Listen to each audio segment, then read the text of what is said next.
What ruins a movie instantly? Background actors in fight war scenes waiting for their turn to attack the main character. JCVD did a pilot for an Amazon original show that talked about this. He's playing a version of himself in it, but he is also a super spy that uses his acting gig as a reason to be in the places he needs to do spy stuff in. Weak. I know, but read on. He arrives on a movie set where the director tells him this movie isn't going to be like the old school ones he is used to, where all the bad guys wait their turn to get beat up by him. Later on, when he's doing spy stuff, a bunch of real guards catch him and they all rush in.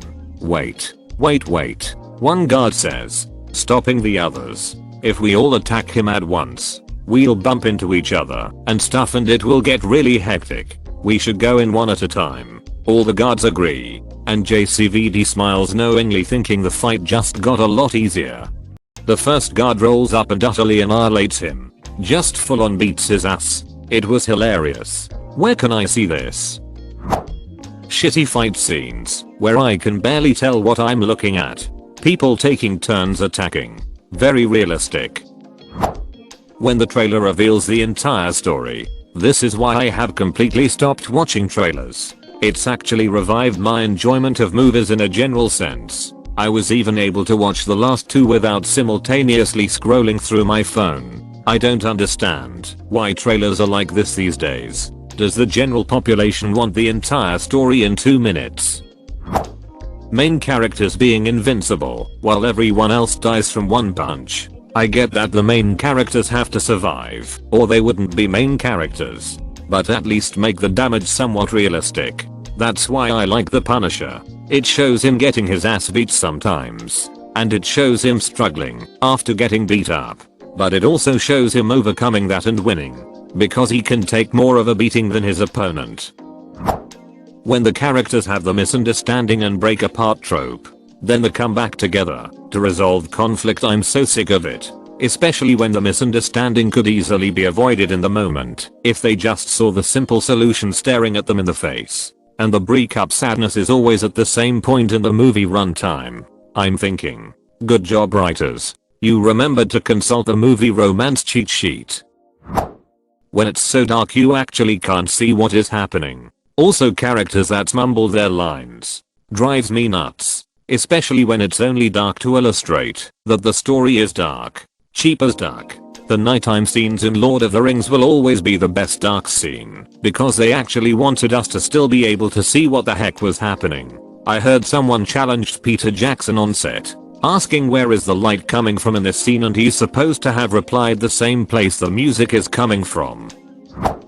Breaking the rules they set. The rules of your universe can be as batshit as you like, but once established they should be followed. If an established rule is broken, characters should at least notice that shit isn't right. This is exactly why it was annoying when someone points out a plot hole or gap in logic in Game of Thrones. People would always say the show has dragons in it, and you're worried about that. Like, yeah, dragons are part of the world, but things still need to make sense. Dragons causing real world issues like how much cattle they were feeding on was mentioned once and then never mentioned again. You would think 3 adult dragons would be devastating to farmers wherever her army traveled. Imagine a huge dragon shit falling on your house. Whispered dialogue, ear-shattering action sequences. Living in an apartment and actually care to not piss off my neighbors. The volume spikes and drops kill me. Movie makers could at least pay me if they are going to make me do all the audio engineering in real time. Forced romance. Sometimes movies don't need it and that's okay. Also forced teen angst. I hate movies and TV shows where the world is ending and everyone's fighting for their lives, but the teen characters are still angry at their parents just for existing. When they whisper a super important point of the story and you miss it and feel confused for the rest of the movie. You mean when the dialogue is 6 decibels, so you turn it up and then the next random explosion at 387 decibels wakes up your neighbors and makes your ears bleed. I recently discovered my Roku has a sound leveling mode where it brings up quiet stuff and lowers loud stuff. It's not super strong, but pleasantly helps a bit. When they repeat the same sentence 2, 3, 10 times in the story for no reason, just to have a kind of motto. When people figure out someone's password in literally no time. When they look at various things around the desk and that clues them into the password. That's why my password is picture frame. We've got their password. I'll get started hacking their mainframe. Let me just use Visual Basic to whip up a GUI. I'm in.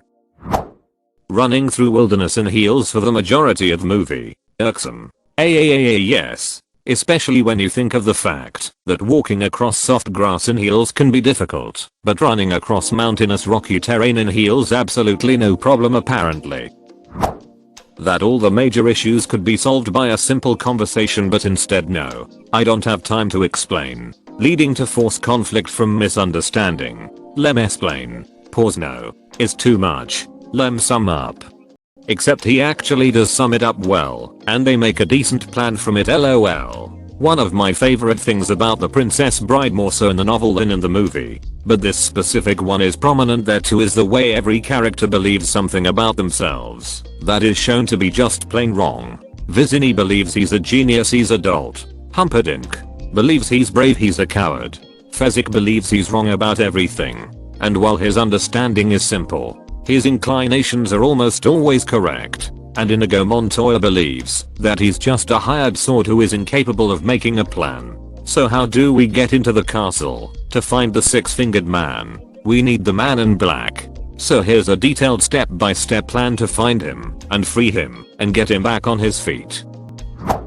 In superhero movies, when the balance of someone's abilities constantly changes, especially in fight scenes, when a character could end the fight in 2 seconds, but that doesn't allow for an epic battle scene, so instead that character just randomly decided to avoid using their most valuable abilities. This completely takes me out of the moment. The Flash series lost me because of this issue. Literally every fight with a non-speedster would be over in 0.2 seconds. They show him in one ep feeling a bullet hit him and then dodging.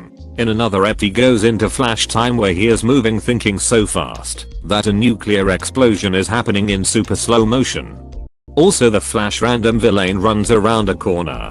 Oh no, he got away. Cisco. I lost her. Barry. She just went downstairs. She's gone, Cisco.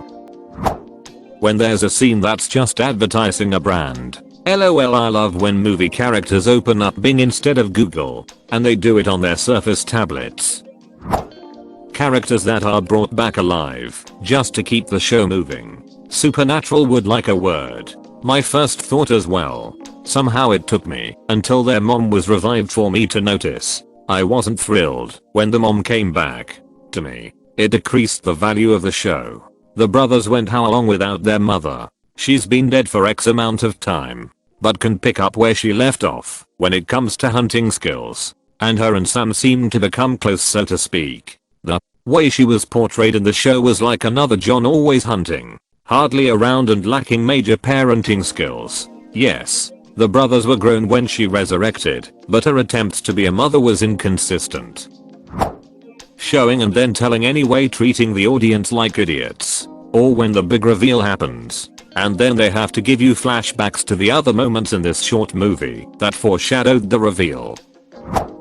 When you know an actor was chosen for the role for their fame and not for the casting. Edit fixed a word. But holy moly, it seems like lots of people also hate this. Hear that, movie studios? We hate this. This is killing the careers of genuine voice actors. I don't want to spend the entire animated movie trying to figure out which characters Dwayne Johnson, Chris Pratt, Rihanna and Ryan Reynolds are voicing. Just give me genuine, good voice actors who aren't just using their everyday ducking voice. Edit seems a lot of people agree, although perhaps unfair for me to include Pratt and DJ, since they are not half bad, even though they already get more than enough work elsewhere. We'll just replace them with James Corden, who I think we can look agree is an insufferable turd. I get what you are saying, though I do think Dwayne Johnson as Morgan Manor was a great choice, and he did very well. Scene. Just let me explain. No. Storms out. Reality. Just let me explain. Okay. So why did you text your ex? It's a birthday surprise. He owns an engraving company now.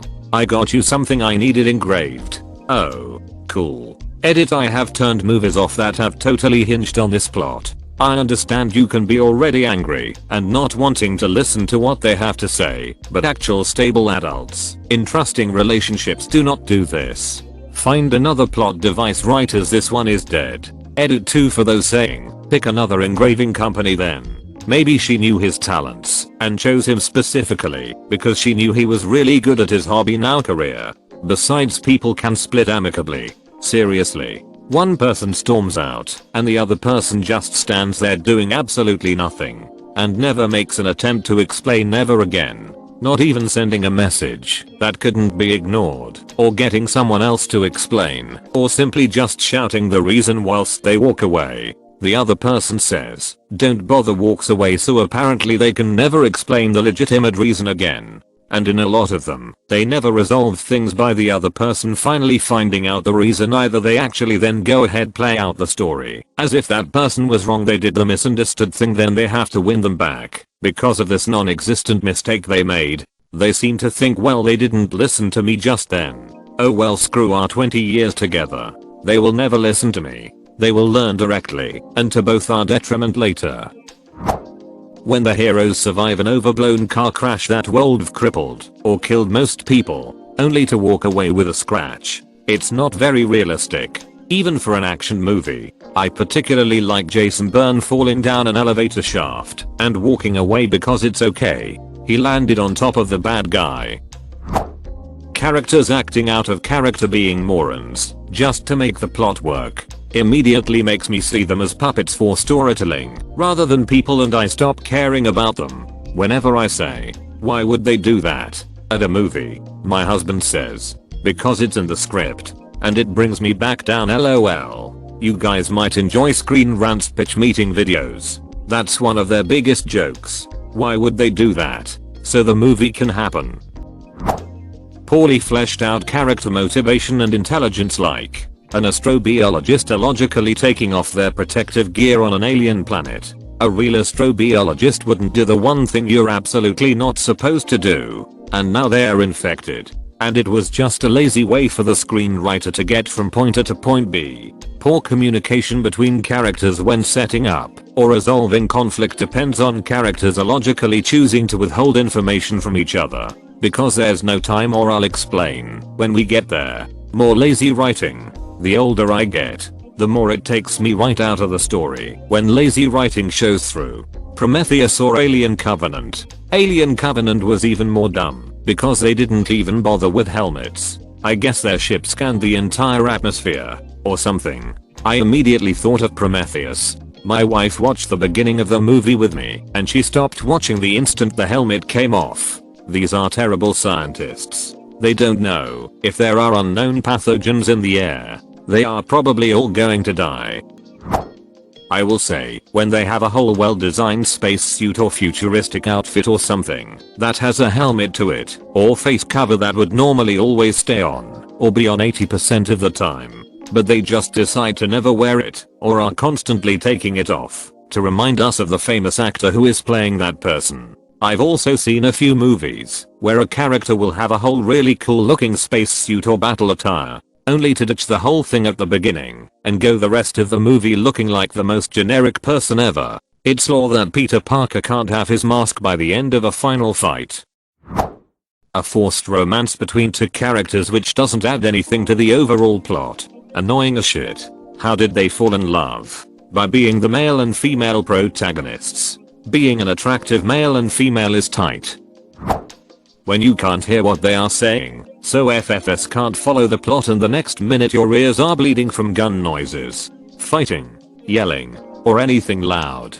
WTF do they do that for? I'm marathoning The Matrix right now. Just finishing the third and about to watch 4. They do this so bad and my brother is dead, which makes it so hard to watch. Even the background music is louder than the whispered dialogue. Edit, my brother is not dead. He is deaf. I'll leave the original cause funny. Over-animated. Overacted friend of the main character. When the story includes, the magic was inside you all along glitch. It's not about the destination, but the friends we make along the way. Cringy dialogue. Takes me right out the scene. In fact, I want to leave the scene. When it's some super spy badass movie and the protagonist meets a new character.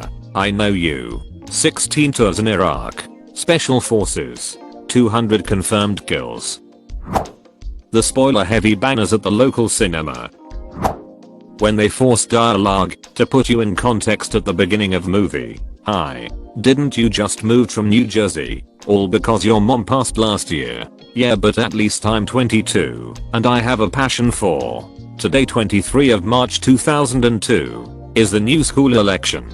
I wonder who will be winning. I wish you were president cause you are super responsible and introvert. Yeah, me too. But I'm not that popular or pretty. I wish it could change in one day. When they use CGI to make an almost 80-year-old man look like a 40-year-old, but he still moves like an 80-year-old when trying to kick a poor shopkeeper's ass. Heavy makeup and perfect hair. How am I supposed to enjoy a post-apocalyptic movie when the lead actress looks like a beauty pageant contestant? Drives me insane. Can't say much for other people, but shaky cam. The later Jason Bourne movies for me were completely unwatchable because I couldn't tell what the duck was happening. Another personal thing that takes the wind out of some movies for me is when they crowbar in the title of the movie towards the end. Edit, I just remembered. As a horror fan, poorly explained monsters that have no rules. I'm specifically talking about Bad Box, where the monsters can seemingly do anything and everything. A bad accent. When they give out the whole plot in a trailer. Don't watch the trailer for Ambulance Link. Hold shit. They played that when I went to see The Matrix. Was laughing so hard when my friend said, well, guess I don't need to watch that movie anymore. Wow. Very good film. So nice of them to put it online for free. Amazing how they kept the runtime under 3 minutes.